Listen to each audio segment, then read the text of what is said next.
작가 김현주 근작에 대한 소론, 미술평론가 홍경안. Neo Flower, 인생의 향기가 꽃으로 피어나다. 작은 씨앗에서 발아하여 성장과 발달 과정을 거치는 꽃처럼 인생 또한 탄생에서 시작해 유아기와 유년기, 청년기, 성인기, 노년기를 지나며 진화하고 성숙해진다. 봄에 피고 겨울에 지는 꽃 마냥 사람의 생에도 변화와 순환의 계절을 체감하며 살아간다. 생멸을 회피할 수 없는 꽃과 인생에겐 성장, 풍요, 기쁨의 시기가 있는 반면 쇠퇴, 상실, 슬픔의 시기 또한 함께한다. 자연 생태계에 영양분을 공급하는 생물학적 기능을 넘어 자연계 균형의 중요한 역할을 수행함으로써 의미를 남기는 게 꽃이라면 행동, 관계, 주변 세계에 대한 기여를 통한 의의를 찾는 것이 인생이다. 이처럼 꽃과 인간 삶의 여정은 여러 면에서 닮았다. 둘 다 유한하다는 점에서 그렇고 아름다우면서도 연약한 것이 꽃이듯 때론 눈부시지만 깨지기 쉬운 게 인생이라는 점에서도 그렇다. 꽃과 생명 모두 쉽게 상처받는 존재라는 점에서도 둘 사이에 구분은 없다.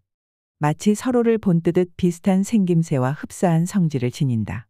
자연에 대한 탐닉이 두드러지는 조지아 오키프처럼 꽃을 그린 작가는 많다. 식물도감 같은 정확하고 세밀한 기법으로 꽃과 식물의 우아함을 화폭에 새긴 피에르 조셉 루드테나, 꽃정물로 잘 알려져 있는 앙리 팡텍 라트로 등 미술사의 꽃을 사랑한 예술가로 이름을 올리고 있는 이들 역시 적지 않다. 하지만 꽃의 인간 삶을 압축해온 작가는 드물다. 바니타스의 일부로 그려지긴 했어도 작가 김현주의 경우 마냥 꽃의 인생을 각인해온 예는 접하기 어렵다. 김현주는 꽃을 통해 인간 삶을 말한다. 인물이 가리키는 건 자신의 삶의 주인공은 자신이여 대상을 통해 삶의 목표를 지정하길 바라는 마음이다. 물론 그의 회화는 언뜻 활짝 핀 꽃송이처럼 보인다. 허나 그것은 단순히 종자식물의 번식기관을 형상화한 게 아니다. 그의 작업은 가상의 꽃으로 치환된 서사의 조합이며 누군가로부터 발화된 상징적 기표이다. 인물에 관한 관점은 꽃과 약간 다르다. 어록과 기사 속 등장인물은 엄밀히 말해 자기 동일성이 없는 존재들이다. 기원이 부재하는 복제물이다. 그렇기에 김현주의 작업 속 인물들은 원본 없는 이미지, 시뮬라크르와 가름된다. 그에게 꽃은 상상력과 사실의 결합이고 현실과 초현실의 경계에 놓인 채 재현과 본질 사이의 관계를 탐구하기 위한 장치라면 인물은 역사에 남아 현실에 영향을 미치는 하이퍼리얼이다. 궁극적으로 그의 꽃과 인물은 원본과 복제가 구별되지 않는 영역 속에서 서식하던 시뮬라크르의 대리로서 실제를 대체한 채 현실 세계보다 더 현실 같은 이미지에게 자리를 내주고 그 자리에 남은 흔적들로부터 새로운 고유성을 획득하게 하는 촉매다. 중요한 건 인물을 통해 작가가 말하고자 하는 게 무엇이냐이다. 결론부터 얘기하자면 그건 특정 인물을 통해 인생의 가치를 자문하는 데 있다. 작가는 그 가치를 자신만의 언어로 풀어내어 익명의 다수와 소통하고 한다. 이외에도 그는 이미지 자체에 무게를 두기보단 인간의 경험에 의해 산출된 미와 의미를 더하는 상징적이고 문화적인 포섭에 주의를 기울인다. 새로운 꽃 Neo Flower으로 명명된 연작들에 등장하는 대상들은 각자의 삶에 있어 주인공으로 진정한 꽃을 피운 사회적, 문화적 존재들이다. 이때 경험을 통한 항구적 현실을 사물에 제공하려는 의도에서 빌려온 리얼리즘 기법은 조형적 합당함을 유지하며 따라서 50여 년의 작가 삶의 경험 기쁨과 슬픔, 용기와 좌절, 희망과 절망, 기대와 실망, 자유와 속박 등에 의해 깨닫게 된 세계를 대상과 연결하는 일종의 매개인 꽃과 인물은 가장 합리적인 주제다. 인간 삶이 저마다 다르듯 그가 그린 꽃들도 같은 게 없다. 물감을 얇게 발라 더없이 여려진 꽃잎처럼 사람의 생애도 약하고 연하다. 존재라는 측면에선 동일하나 주어진 생애 시간은 제각각이다. 김현주의 꽃은 이렇듯 수없이 교차되는 의미의 단락 혹은 마디마디에서 자라고 움튼다. 작가의 시선으로 포착한 시간에서 싹트고 인위적으로 부여한 공간에서 화려하게 영원히 개화한다. 시간을 관통해 영혼에 새긴 인물들은 다양하다. 그중 한 명이 1988년 유니세프 친선 대사가 된 유명 배우이자 인도주의자였던 오드리 헵번이다. 그는 1993년 사망할 때까지 유엔 아동기금을 통해 아동의 권리, 건강 및 교육을 옹호했으며 전 세계 어린이의 복지를 보호하고 증진하기 위한 노력으로 꽃처럼 눈부신 흔적을 남겼다. 20세기 중반 헐리우드의 배우이자 가장 활동적인 인물 중 한 명으로 꼽히는 엘리자베스 테일러 역시 김연주 작업에 등장하는 주요 인물이다. 그는 행동주의자 및 박애주의자로서 누구보다 HIV/AIDS 인식 개선에 힘썼고 동일 사안과 관련하여 사회적 대의를 이끈 열정적 지지자였다. 에이즈 단체를 위한 그의 헌신과 노력은 질병의 오명을 제거하며 질병에 영향을 받는 개인이 주의를 기울이는 데 도움을 주었다. 그레이스 켈리 또한 비중 있는 이미지로 각인된다. 1956년 그레이스 켈리와 모나코의 레니의 3세의 결혼은 세기의 화제였다. 이 동화 같은 조합은 대중의 상상력을 사로잡았고 모나코를 국제적인 관심의 대상으로 올려놓았다. 무엇보다 왕비로서의 켈리의 자선 활동은 개인의 영역을 넘어 우리 사회에 필요한 이타성을 일깨웠다. 이 밖에도 마릴린 먼로, 비비안 리, 코코 샤넬, 윤여정, BTS 등 작가의 연구 목록에 포함된 인물들은 더 있다. 나이, 성별, 각자 다른 시대 다른 삶의 방식을 취했지만 그들의 공통점은 좌절과 꿈을 교환하지 않았다는 것과 자신의 명성과 영향력으로 어둡고 소외된 곳에 자리한 이들에게 희망과 용기를 심어주었다는 것에 있다. 특히 굴하지 않는 신념으로 사회적 규범에 저항했다는 것, 특유의 신념으로 스스로를 책임진 인생의 주인공이었다는 것도 눈여겨봐야 할 부분이다. 페미니즘 운동과 전통적인 미의 기준에 대한 반항, 인류애에 대한 목소리 등도 각별한 가치를 지닌다. 그리고 그들이 남긴 가치는 훗날 우리에게 특별한 지향점을 선사했을 뿐만 아니라 길을 잃은 이들에게 훌륭한 나침반이 되어주었다. 궁극적으로 타인의 삶에 긍정적인 영향을 미치며 어떤 의미를 찾을 수 있도록 안내한 그들의 삶은 작가의 손을 거치면서 삶의 방향을 알리는 조타로 둔갑한다. 다시 그의 회화에서 재해석되어 살아 숨쉰다. 작가 자신에겐 어떤 다짐이 되었음도 맞다.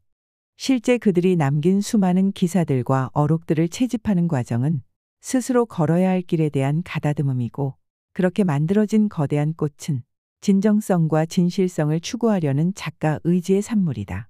한편으론 시들지 않는 영원한 생명력을 부여받은 그의 꽃들은 철학적 및 지각적 측면을 탐구하며 진정한 것에 대한 이해를 도모하려는 작가의 고된 연구와도 무관하지 않다.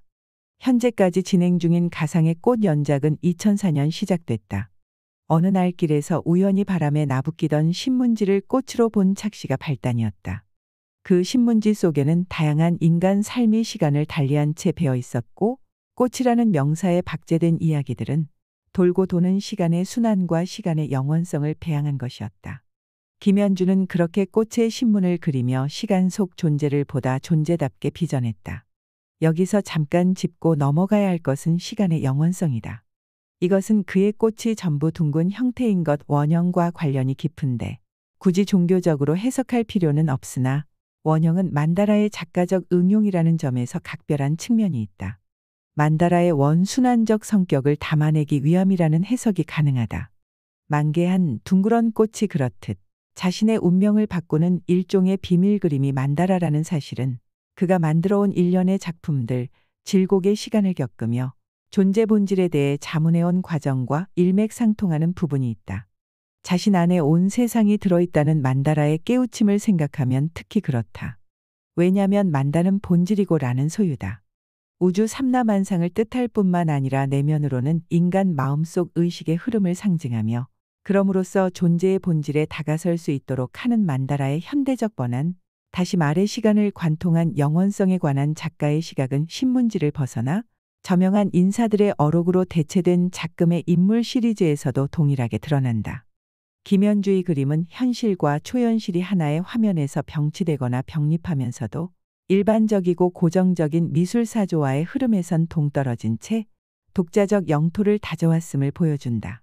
앞서도 언급한 것처럼 진정으로 값진 인생의 시간 내배치에 방점을 두지만 사실적 사실에 접근해서만이 아닌 사실에 대한 가공의 방식을 혼용함으로써 대상을 객관적 구체적 존재로 확장시키며 더불어 존재 가능성의 현실성으로까지 넓어지는 특징을 갖는다. 따라서 꽃에서 발견되는 극사실적인 묘사는 단지 그 존재 가능성의 현실성으로 이끌기 위한 것이요. 현실성의 영원성을 파악할 수 있도록 돕는 수단일 뿐이다.